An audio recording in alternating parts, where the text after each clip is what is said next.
কুতুবদিয়া আজম কলোনির 10,000 মানুষের কষ্ট দেখার কেউ নেই শিরোনামে দেশের বহুল প্রচারিত জাতীয় দৈনিক বাংলাদেশ প্রতিদিনের মাল্টিমিডিয়ায় সংবাদ প্রকাশের পর এবার দুঃখ লাঘব হতে যাচ্ছে অবহেলিত এই গ্রামের মানুষের। 7 জানুয়ারি মঙ্গলবার দুপুর 1টায় আজম কলোনি জামে মসজিদের সামনে প্রথম বিদ্যুতের খুঁটি স্থাপন করা হয়। এ সময় খুশিতে আত্মহারা হন এলাকার হাজারো মানুষ।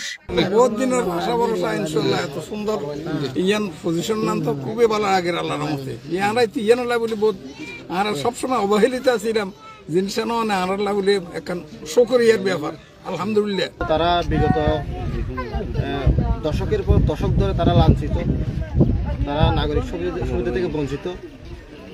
আল্লাহ সহায় ছিল আর মানুষের দোয়া পেয়েছি অনেক, যার ফলে কাজটা দ্রুত হয়েছে। কক্সবাজারের কুতুবদিয়ার বড়ঢোপ ইউনিয়নের 7 নং ওয়ার্ডের আজম কলোনির মানুষ দীর্ঘকাল মৌলিক অধিকার থেকে বঞ্চিত। পুরো কুতুবদিয়ায় বিদ্যুৎ পৌঁছালেও বঞ্চিত ছিল শুধু আজম কলোনির প্রায় 10,000 মানুষ। অনেক কষ্টের পর সেই বিদ্যুতের অভাব এবার ঘুচতে যাচ্ছে। কুতুবদিয়ায় বিদ্যুৎ আসার পর থেকে কুতুবদিয়ার চতুর্পাশে বিদ্যুৎ গেছে। যে মূল স্টেশনটা আমাদের কুতুবদিয়া আমাদের আজম কলোনির পাশাপাশি, কিন্তু আমরা বিদ্যুৎ থেকে বঞ্চিত ছিলাম। আজকে বিদ্যুৎ পেয়ে আমরা খুব আনন্দিত, খুব গর্বিত।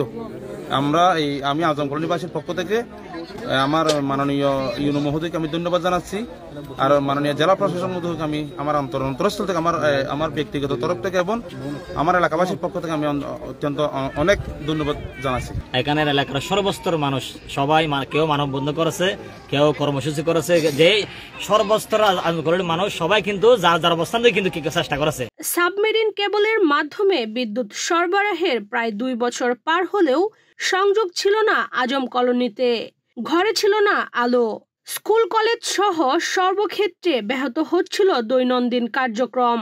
অবশেষে এমন বঞ্চনা থেকে মুক্তি মিলছে এলাকাবাসীর। বিদ্যুতের আলোতে আলোকিত হতে যাচ্ছে পুরো এলাকা। আমাদের এই আজম কলোনিতে বিদ্যুৎ আনার জন্য অনেক সংগ্রাম ত্যাগ তিতিক্ষা করা হয়েছে, ইনশাআল্লাহ ইতিমধ্যে এসে গেছে।